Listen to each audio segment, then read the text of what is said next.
నమస్తే రమగారు. నమస్తే జయ. ఇది సైమన్ స్టోరీ చెప్తా ఉన్నారు. 3 భాగాలు అన్నారు కదా, ఒకటి అయిపోయిందండి. రెండో రెండో భాగంలో ఈ కుర్రాడికి చిన్నప్పటి నుంచి సైమన్కి ఒక వీరోచిత కార్యం చెయ్యాలని ఉండేది.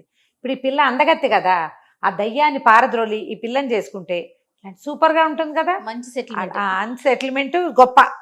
అందుకని వాడేం చేశాడు, ఈ రాజుగారి భవనానికి ముందున్న ఒక పార్క్కి బయట బెంచీలు ఉంటాయి, వాకర్స్ పార్క్ ఒకటి ఉంది, అక్కడ కూర్చుని ఫ్లూట్ వాయించడం మొదలుపెట్టాడు పొద్దున్నే.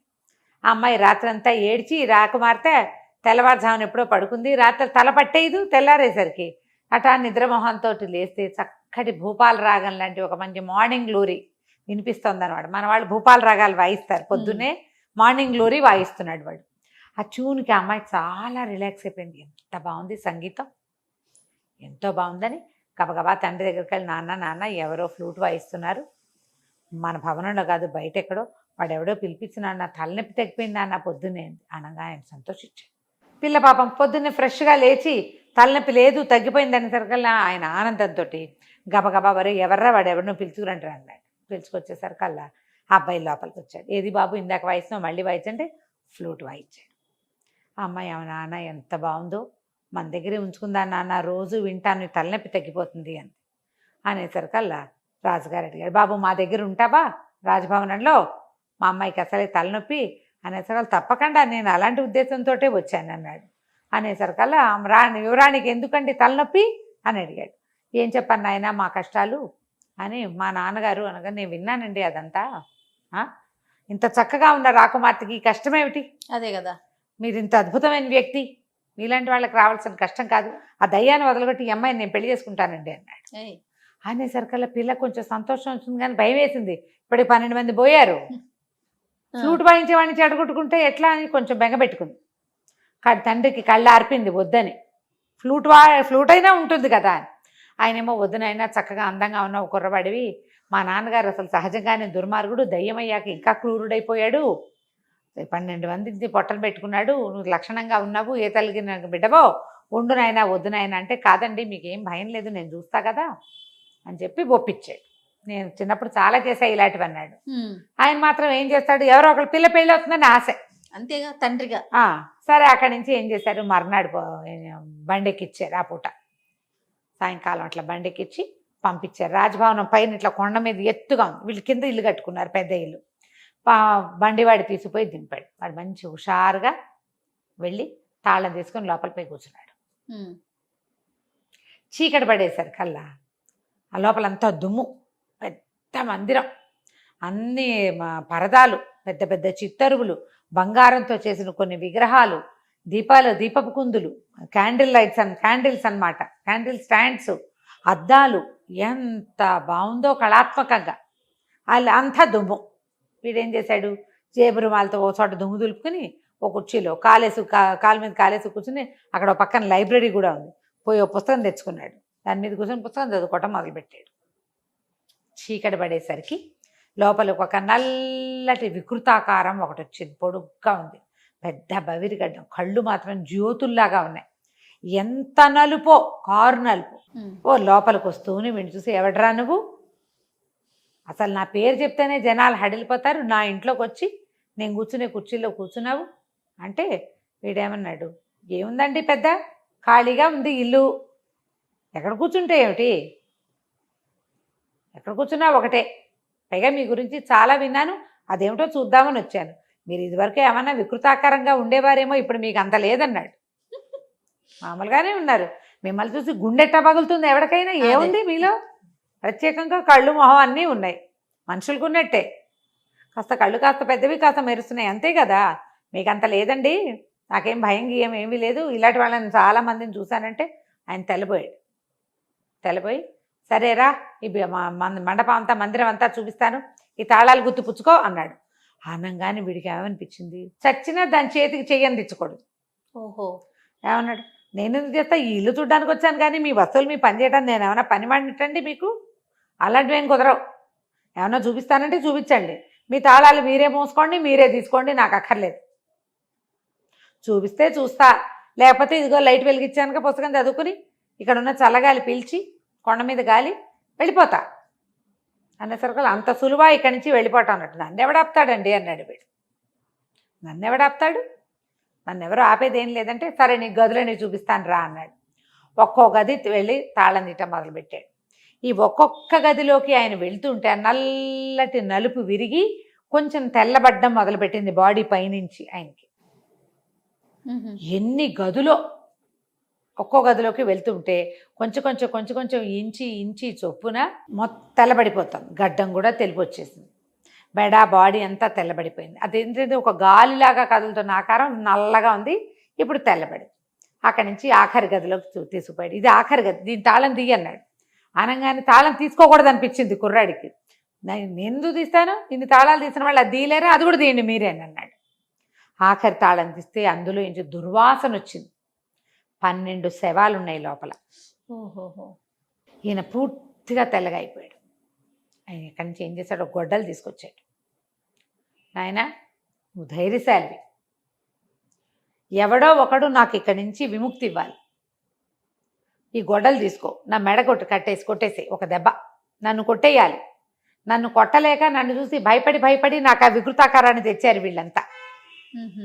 ఒక్క దెబ్బ కొట్టావా నేను వెళ్ళిపోతా, నా దారిని నేను, ఈ భవనంలో ఇంకా నాదేం ఉండదు, నా కొడుకు వచ్చి రాజ్యం చేసుకోవచ్చు, నువ్వు కావాలంటే నా మనవరాల్ని పెళ్లి చేసుకోవచ్చు అంటే వీడు ఆలోచించకుండా ఆ చేతి నుంచి వెండి గొడ్డలు తీసుకుని పటామని మెడ ఎగర కొట్టేశాడు. ఎప్పుడైతే ఈ మెడ ఎగిరిపోయిందో ఆ శరీరాన్నిలోంచి ఒక చిన్న పిచ్చిక బయటకు వచ్చి తుర్రుమంటే ఎగిరిపోయింది. ఎగిరిపోయేసరికల్లా వీడు ఏం చేశాడు, ఆ గొడ్డలు అక్కడ వారేసి ఆ వాసన వస్తున్న తలుపు మూసేసి ఆ తాళాలు తీశాడుగా, ఆ తాళాలు గుర్తు చేత్తపుచ్చుకుని వచ్చి హాల్లో పడుకున్నాడు. అర్ధరాత్రి ఎక్కడికి వెళ్తాడు, తెల్లవారి బండివాడు వచ్చేసరికల్లా అన్ని తలుపులు తీసున్నాయి. కుర్రాడు బయటకు వచ్చాడు. రాజుగారు కూడా పరిగెత్తుకొచ్చాడు, ఏమైనా అయిపోయాడేమో వీడని. ఆయన ఆశ్చర్యపడి, ఓరిని నువ్వు భలేవాడివిరా అని అక్కడి నుంచి తీసుకెళ్లారు. ఆ అమ్మాయితో పెళ్ళి అన్నారు, సంతోషంగా ఉన్నారు కొద్ది రోజులు. పెళ్ళి అయిపోయింది. పెళ్లి కాల, కొన్నాళ్ళు విందులు వినోదాల్లో కాలక్షేపం చేశారు. ఈ బిల్డింగ్ అంతా క్లీన్ చేయడం, శుభ్రం చేయడం అవన్నీ ఉన్నాయి కదా, ప్రీ వెడ్డింగ్లో ఉన్నారు.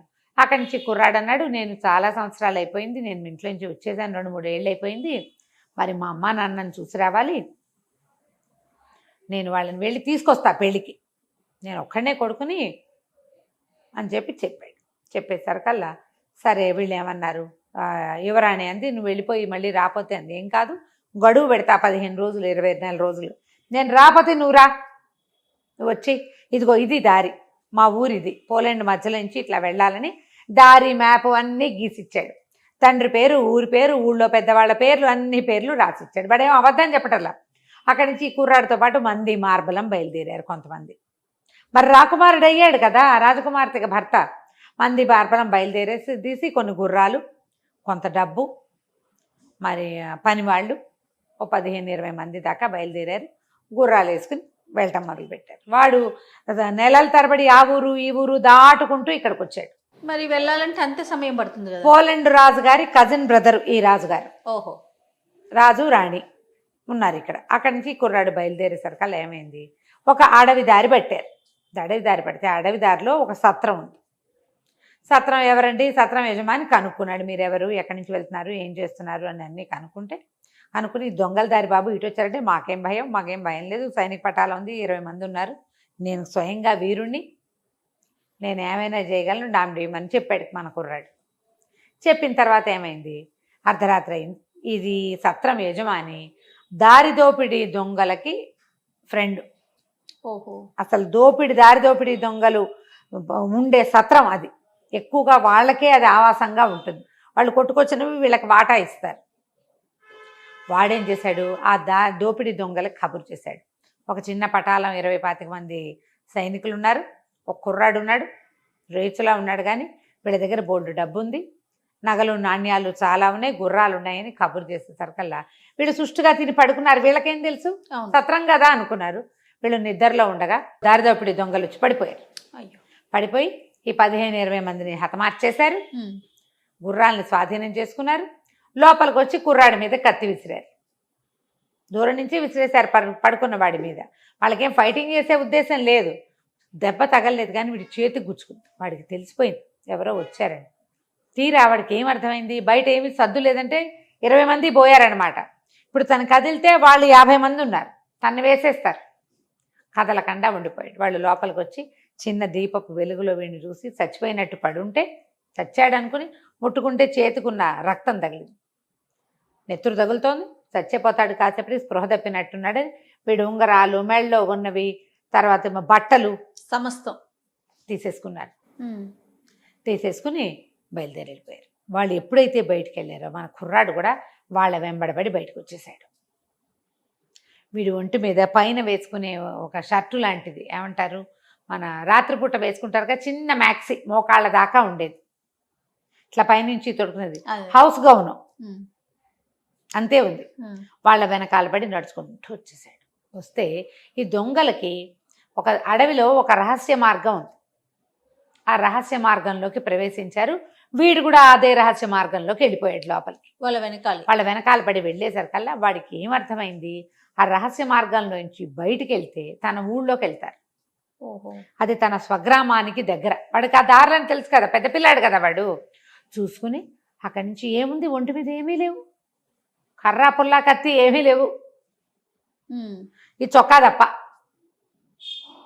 అక్కడి నుంచి ఆ దొంగల్ని తప్పించుకుని వాళ్ళు అవతలకి వెళ్ళిపోం. కానీ వీడు తన ఊరి పొలాల్లోకి ప్రవేశించాడు.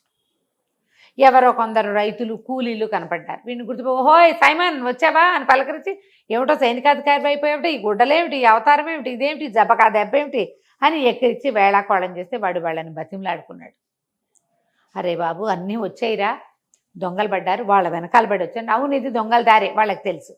వాళ్ళు ఏం చేశారు, సరే వీడికి చలి వేసుకోవడానికి ఒక ప్యాంటు, అక్కడి నుంచి తల కట్టుకోవడానికి ఒక తలగుడ్డ ఇచ్చి, వస్తే స్వెటర్ లాంటిది ఇచ్చి వాడిని ఊళ్ళోకి ప్రవేశపెట్టారు.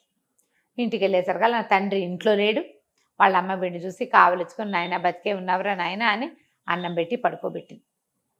తినేసి పడుకున్నాడు.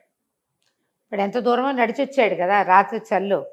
సరే తెల్లారి ఆ తండ్రి బయట ఊరు నుంచి ఇంటికి రాగానే తల్లి మొహం చూసేసరికల్లా ఆయన ఆశ్చర్యపడి, ఏంటి నీ మొహం అలా ఉంది, ఏం జరిగింది అనేసరికల్లా ఆవిడ బిక్కమొహం వేసి, పిల్లవాడి వార్త తెలిసిందండి. వార్త తెలిసిందా, వాడే వచ్చాడా, వార్త తెలిస్తే నీ మొహం ఇలా ఉండదు, ఇంకోలా ఉంటుంది, వార్త తెలిసిందంటే ఉత్సాహంగా చెప్పేది. పిల్ల ఏడుపు మొహం ఉంది అంటే ఏమిటర్థం, పిల్లాన్ని చూసి ఏడ్చిందనమాట ఆవిడ. అక్కడి నుంచి ఆవిడ బతిమలాడింది, బామాలింది, వాడిని చంపేస్తానన్నాడు నాన్న.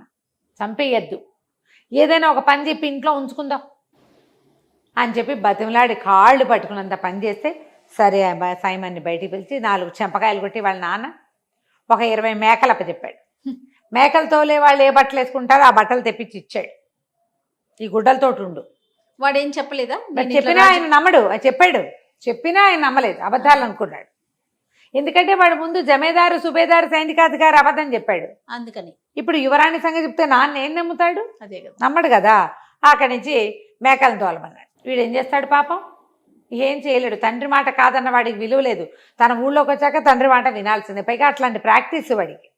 ఇక మేకలు తోలటం మొదలుపెట్టాడు. వాడికి ఫ్లూట్ అలవాటు ఉంది కదా, ఆ ఫ్లూట్ ఊదుకుంటూ మేకలకి చక్కగా డ్యాన్సులు చేయటము, తలకాయలు ఊపటము అలా నేర్పించి ఉంచుకుంటున్నాడు. రోజు అక్కడే ఉండేవాడు. నెల గడిచింది, ఇది అబ్బాయి వెనక్కి రాలా. ఇక్కడ యువరాణి ఏం చేస్తుందో వచ్చే భాగంలో తెలుసుకుందాం. తప్పకుండా అండి. నమస్తే. నమస్తే.